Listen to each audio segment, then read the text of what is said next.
Diante da injustificável e interminável arbitrariedade praticada neste momento difícil por que passa o país e que aconselha moderação e equilíbrio para a pacificação dos espíritos, diante da incontida satisfação da parte beneficiada por esse arbítrio, que esquece que a violação que hoje a beneficia é, em essência, a mesma que pode lhe negar as mais elementares garantias, como ocorre hoje aos seus adversários políticos. Diante do silêncio das lideranças da sociedade civil e das entidades do direito e da imprensa, perante a censura e o cerceamento da liberdade de pensamento e de opinião, diante da omissão dos partidos políticos da direção desta casa em se insurgirem contra a sucessão de atos atentatórios aos direitos e garantias assegurados pela Constituição Federal, diante do assombro da sociedade com a desfaçatez da perseguição aos magistrados que desvendaram o maior caso de corrupção da história, encomendada pelo desejo de vingança nua e crua do próprio presidente da República, e que agora, com a cassação do mandato do deputado Antônio Dallagnol, fere de morte a última esperança do povo da democracia, que é a sua representação política expressa nas urnas. Diante disso tudo, alerto: a forma política da sociedade corrupta é a guerra civil. E antes que os feiticeiros do arbítrio digam que se trata de uma ameaça, respondo-lhes que a ameaça paira sobre todos nós, materializada a cada dia na escalada da discricionariedade sem lastro que esvazia o lugar comum, onde todas as nossas divergências e disputas podem ser resolvidas. E esse lugar é a lei. A esses operadores da intimidação, respondo que a advertência que trago à tribuna provém da história, de quem assistiu ao colapso da democracia e da cidade-estado grega. Um desastre que na atualidade ronda não somente o Brasil, mas as principais nações do Ocidente.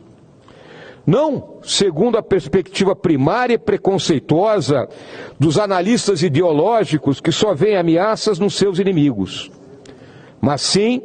pela constatação de que os direitos e deveres que dizem respeito isonomicamente a todos os cidadãos de uma república estão sendo sistematicamente depredados pelos inimigos da democracia, travestidos de seus defensores.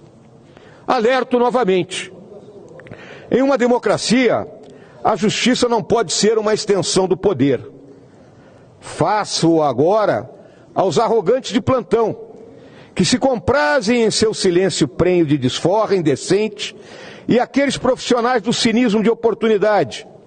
que ao invés de protestarem por dever de fé de ofício contra o sistemático ataque às liberdades e garantias democráticas, associam-se à ignomínia da pura perseguição, fazendo-a verberar.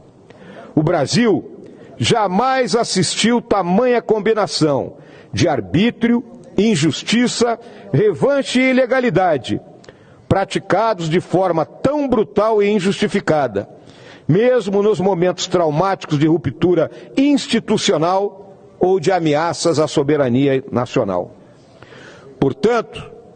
senhores senadores, senhor presidente, em nome dos meus eleitores do bravo Rio Grande do Sul, fronteira da nacionalidade e guardião das liberdades, apoiado pelos colegas de bancada e por todos aqueles parlamentares que, independentemente de posições partidárias e ideológicas, acreditam na democracia, venho formalizar por meio desse discurso o pedido para que o excelentíssimo senhor presidente do Congresso Nacional interdite imediatamente a cassação ilegítima do deputado Dallagnol, por ela estar viciada na forma e no conteúdo, por erros de tal gravidade que a levam muito além da esfera jurisdicional para se constituir em ataque direto à democracia no Brasil. Convicto de estar cumprindo meu dever como parlamentar eleito e como cidadão que serviu e continua a servir ao país, encerro minhas palavras sobre esse grave acontecimento, afirmando que aguardarei o pronunciamento do senhor presidente desta Casa a respeito dessa e das outras violações à Constituição Federal e às prerrogativas do Congresso Nacional, palavras pelas quais certamente, senhor presidente, aguarda a nação brasileira. O momento não permite silêncios, nem arroubos irresponsáveis e incendiários. A situação demanda posicionamentos firmes e claros, que transcendam as partes para convergir no bem comum de uma democracia saudável e madura, como é a brasileira, mas que passa por uma crise que não pode ser nem escondida, nem ignorada.